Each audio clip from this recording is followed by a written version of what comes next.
Hi friends, நம்ம இந்த வாரம் ஆன்மீக கதைகளில் சுந்தரகாண்டம் கதைகளை பார்த்துட்ருக்கோம். அந்த வகையில் கதை போன வாரம் எதோட முடிந்ததுங்கிறத இப்போ நம்ம பார்க்கலாம். தன் அப்பா அனுமதியோடும் தன் அம்மா ஆசீர்வாதத்தோடும் அச்சகுமாரன் தன் வீரத்தை வெளிப்படுத்தி அனுமனை கட்டி இழுத்துட்டு வர நம்பிக்கையோட போருக்கு போனான். ஆனால் அனுமன் அச்சகுமாரனையும் வீழ்த்திட்டாரு. விஷயம் தெரிஞ்ச ராவணன் மண்டோதரி இடிஞ்சு போய் உக்காந்துட்டாங்க. இனி இந்த வார தொடர்ச்சியை நம்ம பார்க்க ஆரம்பிக்கலாம்.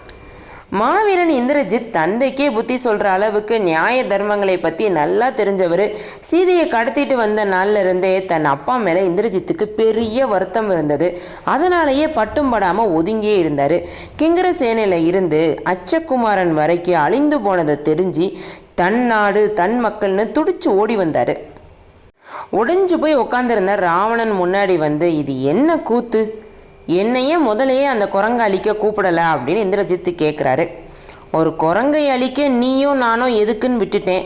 கிங்கரர்கள் கிளம்பும் போது கூட ஒரு குரங்கை அழிக்க கிங்கர சேனை தேவையான்னு யோசித்தேன். ஆனால் என்ன மாயமோ தெரியல, இந்த குரங்கு அச்சகுமாரன் வரைக்கும் அழிச்சிருச்சு.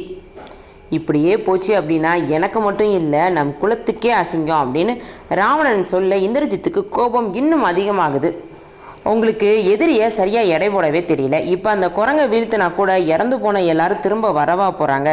லங்காபுரியை, அதோட படை வீரர்களை, ராவணகுமாரனை ஒரு குரங்கு கொன்றுச்சு அப்படிங்கிற பழி வந்தது தானே. எனக்கு முன்னாடியே தெரிஞ்சிருந்தா இவ்வளோ தூரம் நான் போக விட்டுருக்கவே மாட்டேன் அப்படின்னு சொன்னதும் ராவணனை தலைகுனிய வைத்தது. இதையெல்லாம் பேசி ஒரு பயனும் இல்லை, அந்த குரங்கை ஒரு வழி பண்ணிட்டு வர்றேன் அப்படின்ட்டு இந்திரஜித் கிளம்புறாரு.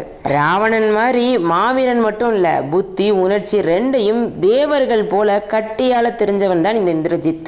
தேவலோகம் கூட இந்திரஜித்னா பயங்கரமாக நடுங்கும். அப்படிப்பட்ட இந்திரஜித் அனுமனை பிடிக்க பெறப்பட்டு விட்டான்.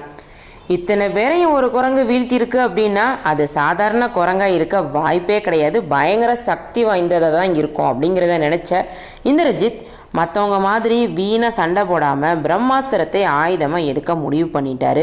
பிரம்மாஸ்திரத்தால் வீழாதவன் வேறு எதாலையும் வீழ்த்த முடியாதுங்கிறது இந்திரஜித்தோட யூகம். எவ்வளவோ வரங்களை மூட்டை மூட்டையாக வைத்திருக்கும் அனுமனுக்கு பிரம்மாவும் தன் பங்குக்கு வரம் கொடுத்துருக்காரு.